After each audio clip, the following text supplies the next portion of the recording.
And I think if I'm not wrong, his agent went to Furia and maybe he heard the Molodoi prospect or something. And then I think the Furia management guys, I think it was Gehi or Jaime or Akari, they were like, hey, what about Yekindar? And then, at first people were like, Yekindar, we didn't even think about him. Like, he's not doing great.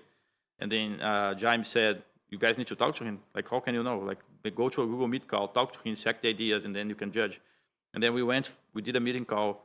Tá precisando da grana e tá com umas skins sobrando? A Skin Place é uma plataforma onde você vende suas skins facilmente e pode receber seu dinheiro de várias maneiras. Pix, cartão de crédito, saldo no site e até criptomoedas. Tudo que você precisa fazer é logar com a sua Steam, selecionar as skins que quer vender. E é claro, colocar o código krzzcsgo para ganhar um adicional de 2% na sua primeira venda. Aceitar a trade e voilá, pronto! Agora você só precisa esperar o tempo de proteção da troca acabar. Então, numa questão de minutos, sacar o seu saldo em uma das formas de pagamento disponíveis. A experiência na plataforma é muito satisfatória, rápida e com valores pagos nos seus itens sendo extremamente atrativos. Então, se você está precisando de um lugar confiável e prático, corre para Skin Place. O link tá na descrição do vídeo. You mentioned in one of the previous, I'm just going like from the previous interview, I want to hear your thoughts again, or maybe go a bit deeper. You mentioned you compared Yekindar to Coldzera and how it's similar to play, making it easier for you to play and just, clicking with each other, understanding each other. So can you maybe give us an example of how it goes between you and Yekindar and how you enable each other to be better? There's a big mix. I think it's a combination of Furia and Coldzera, I would say, because Furia was the one taking initiative more than Coldzera, I would say, like the first attempts to get kills and all those things, opening space. But at the same time, Coldzera was very organized on the CT side, helping, doing choices, setting up the team to do something or something else. So Yekindar, first, I think we really speak the same language in game right away. Of course, maybe 15% were kind of differently, but macro-wise on how we should play the game and what opens what, and like we're basically talking the same language instantly. And then that helps a lot.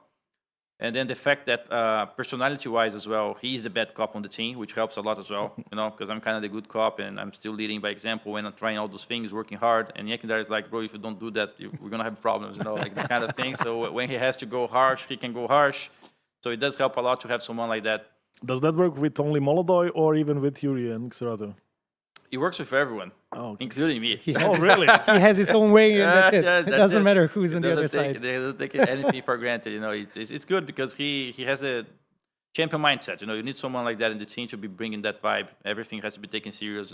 If you fuck up something that you're supposed to be doing, he's gonna tell you right away. He's gonna be mad. He's gonna get tense. And then later you're gonna talk it out. But it's good to have someone like that. And what helps as well is that he was able. I think there's only few players that I played that are able to talk, play, think, and organize at the same time. It's like you have a i9 processor in your mind, and other players only have an i7. So if they're focused on the aim, they're not going to talk much, bro. Like, I'm trying to kill that guy. Like, how can I talk to you if I'm trying to kill that guy? And then if he's playing his game, how he's going to not only play his game, but tell you what to do on the other side of the map as well. So he's able to, because of that, I'm doing this, you should do that, or because of this, don't forget to do that. So he's able to. There's so many things he can help others while he's playing. That is the difference factor in many, many, many times. The same thing I'm doing on T side most of the times. He's able to do that on CT sides too. So it's a big compliment because he plays those positions where he can see those things, right? If I'm anchoring B overpass, like how can I say how well I can get a Q on A sometimes? I just can't. But he's able to organize, tell rotators to be faster somewhere else. Small gambles, like a lot of cool ideas, and he has good readiness. And like I said, big processor, he can process it all. Was that something you were aware before you? No idea. No.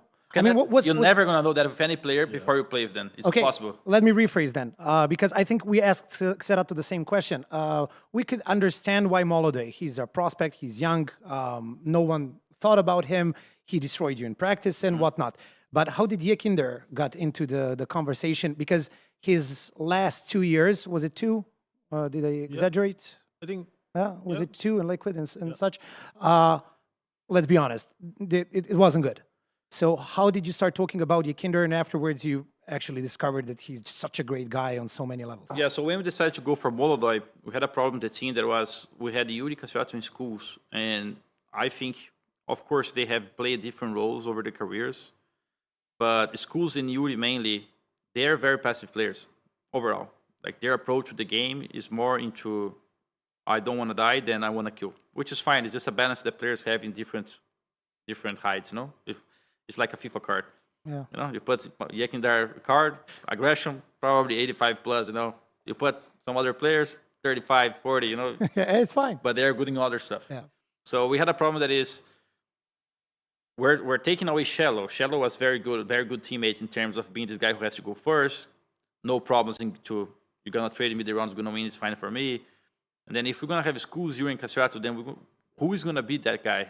And then I was trying to understand like where I'm gonna position myself as well in this new role. Am I this guy? Like am I playing to be what Shallow was doing, or am I gonna be doing something else? So we had some decisions to make, and I wasn't so sure which one I should be at first, because I was more concerned about the challenge of being the rifle now than which rifle I'm gonna be. And you know, because I'm a Alper IGL for so long, it was much easier for me to be setting people for plays, using my utility well, controlling the game. Then, guys, wait, I'm gonna get the skill and then we play with a rifle. You know, like it's not gonna. I'm not done. You know, like going for play solo and all those things. So when Yekindar came in, because first we needed to address the language problem as well. We knew that Molodai English wouldn't be great, and it wasn't great from the beginning. Now it's better, but it's even optimal yet, but it's good. And then we needed to get a guy who can talk to the guy. Imagine him in a team where he cannot talk to us. So we went to get an analyst, Chris, and who can speak his language. And they were like, if we can get a CIS player, then it's even better. Like he's not CIS, he's Latvian, but if we can get a Russian speaker language, then it's going to be easier for us because address any problems, you know, translate and get connected. And then from timing, I think Liquid offered, like he was on the bench, I think. And I think if I'm not wrong, his agent went to Furia and maybe he heard the Molodai prospect or something. And then I think the Furia management guys, I think it was Gehi or Jaime or Akari, they were like, hey, what about Yekindar? And then, you know, at first people were like, Yekindar, we didn't even think about him. Like, he's not doing great. And then Jaime said, you guys need to talk to him. Like, how can you know? Like, go to a Google Meet call, talk to him, check the ideas, and then you can judge. And then we did a meeting call, explaining to us some stuff that he was about to do with other players and stuff. And at first, he was like, okay, I'm going to give it a try. We play some tournaments and see how it goes. For us, it was great because, okay, let's see how it goes. Yeah, and I think we meshed well together. And yeah, you know, Yekindar was not doing great on the last 2 years, mainly to the fact that I think you need the right pieces to let him be good on the things he's good at. So if he joined our team and I'm cutting every single idea he has I'm not saying that this happened in Liquid, but I'm giving an example on his strength. Yeah. Like he wants to play the game a certain way, has a vision for the game, and he's the guy who is very aggressive with the game. How can you tell a player who has the vision, has the initiative to don't use those things? It's impossible.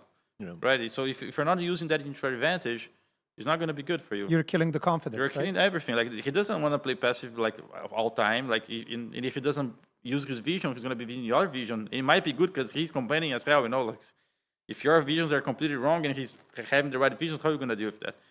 So yeah, I think you need the right players in the right environment to have success.